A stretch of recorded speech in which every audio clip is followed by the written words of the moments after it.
sayang, kamu nanti malam pakai bajunya yang aku beliin aja ya. Seumpama baju yang dibeliin itu baju kelinci ya. Ya udah, maka kalau misalkan suaminya itu nyuruh, maka wajib yang namanya dipakai. Meskipun kita nggak suka, apaan sih? Orang saya sukanya kostum buaya, itu nggak boleh. Ya, tetap suaminya beli kelinci, berarti yang dipakai kostum kelinci. Ya, nggak boleh. Jadi masalah ini masalah ketaatan. Ketaatan berarti harus nurut antara seorang istri dengan suami. Meskipun kita itu nggak suka, ya. Asalkan apa? Asalkan laisa bihoiri maksiatin. Bukan taat yang sifatnya adalah kemaksiatan. Supaya sayang, itu kan di depan ada motor nganggur. Kamu kan dulu mantan pencuri. Coba curi itu motor di depan. Nah itu nggak boleh. Haram.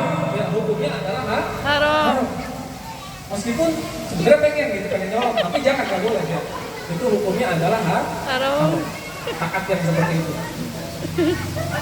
Atau kita itu meminjam atau memakai barang sesuatu yang sifatnya sama. Ya, barang-barang yang sifatnya sama. Kayak misalkan sikat gigi. Ya. Sikat gigi biasanya suami sama istri sama apa beda? Beda. Hah? Ada yang sama, ada yang beda? Gimana? Beda. Sama apa beda? Beda. Tapi kalau sama, mau nggak? Hah? Barang-barang yang sama lah ya. Barang-barang yang kayak... Kalau suami istri biasanya apa sih barang yang sama itu yang dipakai barang-barang itu apa? Sabun. Sisir. Ya, terus sisir. Handuk. Terus celana dalam sama apa beda? Beda. Ya. Ya, pokoknya sifat-sifatnya yang barang-barang satu barang itu dipakai barang-barang lah, itu sifatnya kan. Makanya kalau misalkan suami istri itu ada yang namanya harta gono gini ya, terus harta apalah ya, pembeda antara harta istri dan harta suami. Nah itu harus yang namanya diselesaikan dengan musyawarah lebih dulu. Itu sikat gigi aku jangan dipakai ya. Oh iya, kata suaminya nggak apa-apa. Ya, itu adalah berhasil daripada musyawarah. Tapi nanti sewaktu-waktu kalau misalkan si suami itu nggak sengaja atau kepaksa memakai barang yang punya istrinya, ya, lalu si istrinya itu marah, yang marahnya benar-benar sampai parah.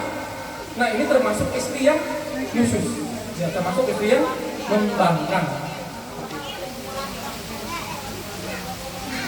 Atau masalah rasa hormat, ya, rasa hormat antara seorang istri dengan suaminya.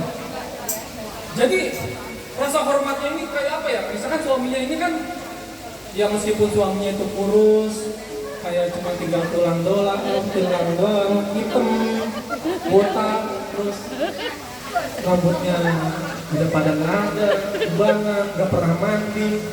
Ya pokoknya kayak gitu lah ya. Tetap kita harus yang namanya menaikkan derajat seorang Suami. Jadi kalau misalkan di depan orang-orang ya kita harus yang namanya ngomong secara dia mengangkat derajatnya, ganteng gitu misalnya. Padahal kalau nggak ada orang-orang, apaan sih cekin rasanya?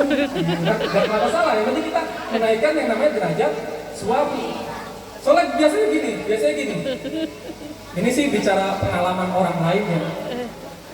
Waktu pertama kali nikah, itu nama di teleponnya itu, di kontaknya itu namanya adalah bidadari atau apa ya, malaikat tuh.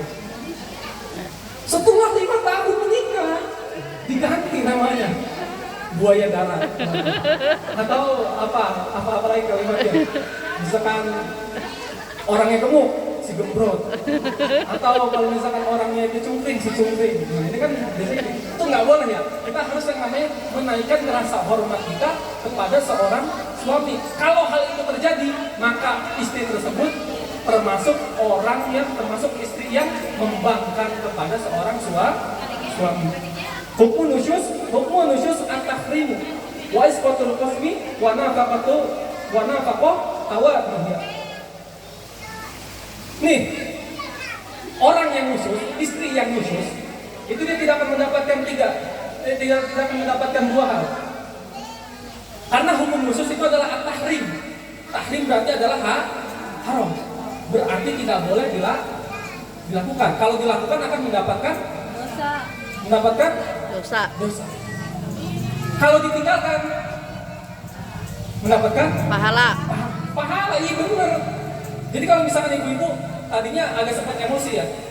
Tapi kalau terus ada kepikiran di dalam pikiran tuh ya, tahu gitu saya pukul gitu atau gimana, tadi mas saya pukul aja, terus tiba-tiba ditahan emosinya, jangan begitu-begitu juga, meskipun dia itu cungkring tetap suami saya, akhirnya nggak jadi pukul, itu ibu dapat pahala ya, mendapatkan pahala.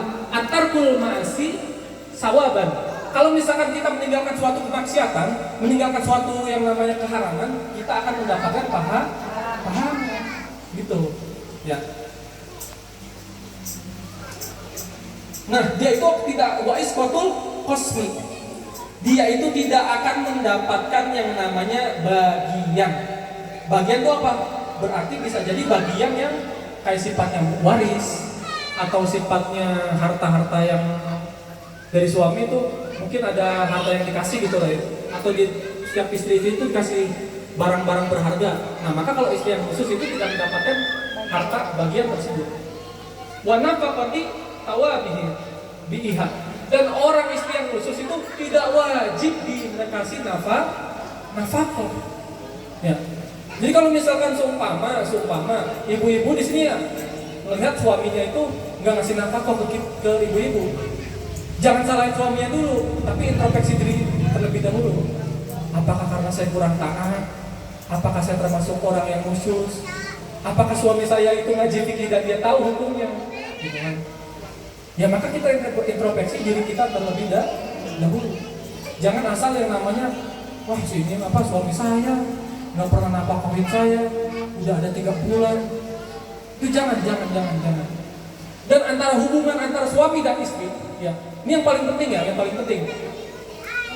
Kalau ada masalah, kalau ada perselisihan, kalau ada perbedaan pendapat, jangan cerita ke siapapun, termasuk orang tua, termasuk mertua.